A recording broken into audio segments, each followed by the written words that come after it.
I learned anything about life.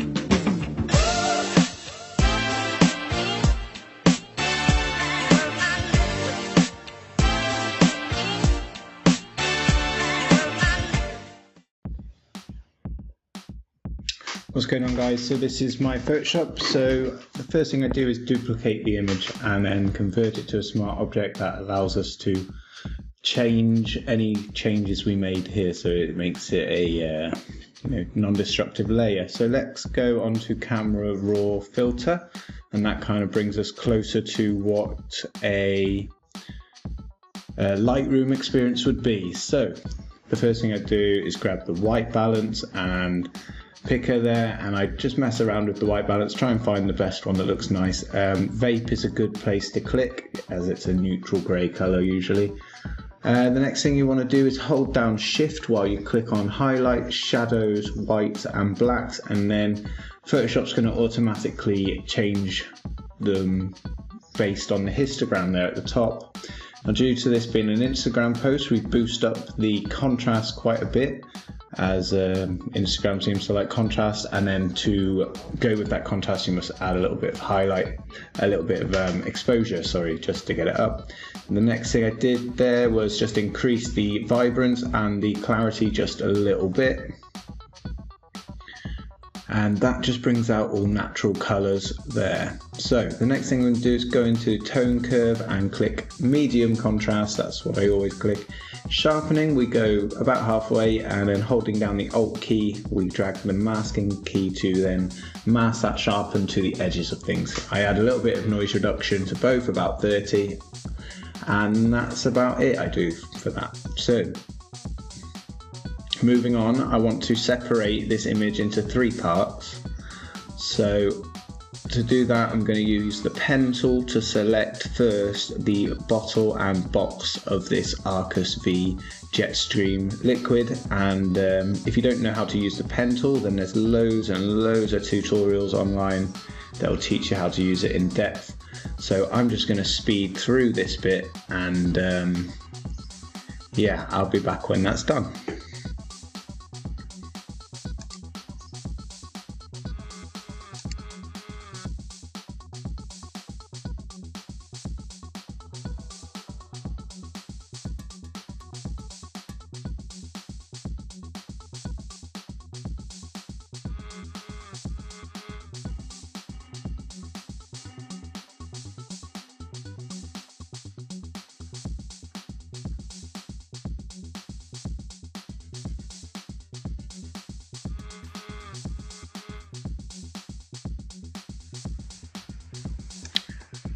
Okay, yeah, so I've finished with that, and I've selected out this, and as you see there's loads of points there. So next, right click and click make selection. We'll add a 3 feather to it, and then select filter and invert.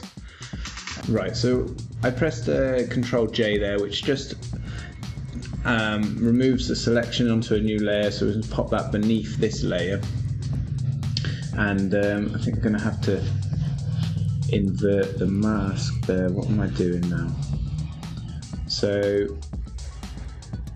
yeah, I'm going to click the mask icon, and then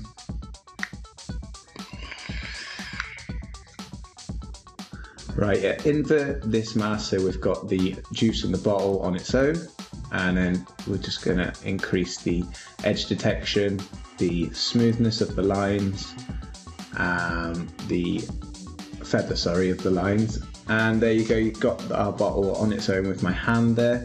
If we click the next image below, we add in myself, and the next thing I want to do is separate myself from the background there. So I think the best tool to use might be the quick selection tool. You just drag it over. To remove any selection, you press the Alt key, which will bring up like a negative selection, and you'll be able to remove it. And the more you add and remove, the more Photoshop will learn where you want that edge to be. So be persistent with it and help it learn where you are. And it's a relatively easy tool to use, but of course if you want you can just use the pen tool again on this, and that will work just fine. So yeah, just gonna keep trying to select my arm there. It doesn't seem to want to select it for some reason. It must be too close to the colour of the wall. Make sure you remove anything that shouldn't be selected, because that's going to mess things up later. So keep your eye out for those marching ants, be in places where they shouldn't, and let's just check that. That looks okay. You know what, that'll do it. I think that's a pretty, oh, I've got a bit there in my head. Let's get rid of that, and a little bit on my shoulder as well, so we'll get rid of that in a second. There, yeah, get rid of that there. And there, and then we're going to hit select a mask at the top there and try to make this a little bit nicer. I put the opacity up there so I can see what I'm selecting. Go edge detection right there. I just need to remove a few bits along my arm there. So using the brush tool with the Alt key held down will let you remove parts of your selection. And oh, I didn't have my logo all selected then. That's no good. Right, there you go. So now I'm all selected in and nice. Let's smoothen out that line and then add a little feather to it, about, oh, contrast, sorry. And then feather about 4 pixels, I guess. And that's fine enough. I think that will do it. That'll do it just fine. Let me think. Yeah, I think that's fine. So click OK. Now we've got that selection. Now what we want to do is remove myself from that. So click Control J to duplicate that up on there, and that then creates one of each part. Oh, and actually pop a mask on it, because that makes it non-destructive. And just until you know exactly what you want. So what we've got here now is kind of like everything in one kind of layer. So we've got the background and then me, and then the juice on a separate layer there, which is quite helpful. Right, so now we've got our 3. Let's go on to the blurs. So yeah, as you can see, we're on 3 layers now, and I've got this little like white line around it. I'm not quite sure why that is. There is a reason to it, but I can't remember why. So we're just going to deal with that later. So we're going to blur the background first, and we'll put quite a heavy blur on that background. It's a Gaussian blur. And on the next layer, which is just me, we want to if I apply this, will it get rid of that white line? If I apply the mask? No, it doesn't. Okay, so I'll deal with that in a minute. So next, blur me, or the blur yourself, or whoever's on it. And so it's going to reduce that blur by half of what the background was. And it's going to create a depth of field kind of effect there. And we're going to leave the top layer unblurred completely. So the next thing I want to do is convert the middle layer to a smart object. I'm going to click Gaussian blur, and that way I have a mask of it, because I actually want to use the brush tool with a black color to just unblur the logo there on my t-shirt, because we want obviously that to be seen, and that's all done like that. Now the next thing I want to do is just increase the size of me because of that white line. So hold it down, Shift and Alt, you can get this, or Control T to get the transform up, and then Shift and Alt to drag like so. And just be careful of being like cutting off your head there, because as you can see, like it's supposed to be a certain place. So just be careful of that, and just kind of stretch and manipulate it to kind of fill that white background a little bit. You shouldn't have to move it too much. So that should that should just about do it. So just move it over a little bit, move it down. Yeah, so that looks okay. So let's click the tick up the top there. The next thing we're going to do is just increase the size of this. So Control T again, and we're going to open that up with Shift and Alt, and just move it around, manipulate it, try and avoid any white lines there. And you know what, I think that'll do it. Okay, so next thing I'm going to do is double click on the layer and click on both these stroke options. If you don't have two, then just click the plus sign next to the first stroke and you'll get two. And then just going to plug in these colours from the bottle of the juice, so a dark and a light colour, and then just manipulate the size of the edges there, just to suit yourself really. I kind of like a chunky border on it, I like that, that's good. I kind of want to put one on myself as well, although I'm not entirely sure about that one actually. So let's see what it looks like anyway, and then yeah, we'll see whether we want to keep it on there or not. Dark colour, there's one. Perfect. Okay, so no, I'm not sure about it really. Guess we can increase that and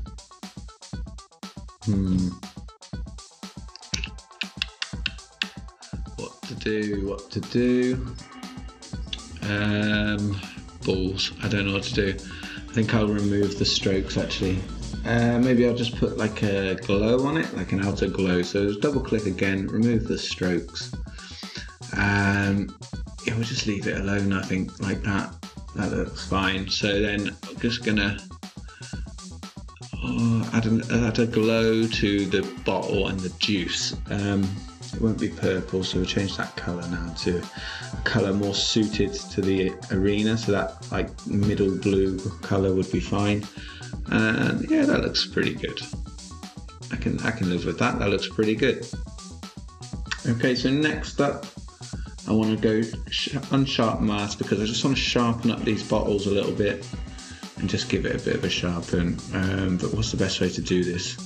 Camera raw filter, probably the best way to sharpen anything in Photoshop. So click over to detail, sharpen quite high, because I mean you're going to mask it out anyway, so it's not too big of a trouble. So just make sure that you do mask it all the way up to 100, and you also do the noise reduction, because otherwise it's going to be grainy as fuck. Okay, so that's that done. Next up, let me think. Let's put an outer glow on me. So let's go for a bit of a blue colour or something like that. That looks pretty nice like that. Looks okay. Just manipulate the dials a bit to suit yourself really. That's all we can do. Yeah, okay, I can live with that too. I think that looks okay. So the next thing I'm going to do now is, do I want to glow on there or not? I don't know.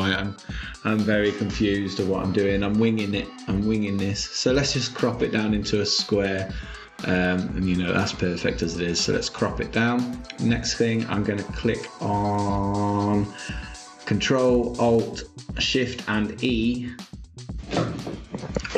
Right, so let's pop back into the camera raw filter. Double check all our colours here. So using a Shift key, remember to hold that down as you click through these options, and that's going to allow Photoshop to make the best decision for you. And then you can kind of play around with it after, just to double check it and stuff like that. So let's boost up the contrast again a little bit, and just a little tiny bit of exposure, just like a 0.05. Let's I don't want to mess with the clarity too much because we're quite contrasty, so let's go like quite a little bit there and boost up that vibrance again. What's next? Now go on to the details, and one last time I'm going to sharpen it up, the whole picture. Make sure the masking's all the way to the top, and let's reduce any noise by just a little bit. Right, I want to remove some of the orange from my skin tone, so we're just going to drag that orange slider down. As you see, it removes the orange, and also a little bit of red, because there's also red in your skin tone. I'm going to boost up those blues just to kind of for the packaging here, the aquas, and then into luminance. I'm going to just mess around with this a little bit and just try and get those products looking as good as possible. So let's try and, there's a lot of aqua in my t-shirt apparently, so let's reduce that down a little bit. And let's just mess around with my skin tone again. Let's add a little bit of luminance into the orange there. And we can add a little bit more saturation in because of that. And then we'll click OK. Oh wait, let's go and add a vignette while we're here. So just drag the vignette slider to about 12 to 14, something like that. Nothing too noticeable. And it should pop up now as the new image. There we go. And yeah, we're getting kind of close to being finished. There's a couple of things I want to do. Have a quick vape. So next thing I want to do is use the pen tool to select this logo here. Let's try the quick select. I don't think it will work, but let's try it anyway. No, I don't know if it's going to like it. I might just use the pen tool. I mean, the quick selection tool can work if there's good contrast between the background and the subject you're selecting, but you can't. I think the pen tool kind of just does the right job every time. And if this doesn't select properly, I'm probably going to have to... Yeah, I'm going to do the pen tool. Right, so I'm going to zoom through this again and then I will be back.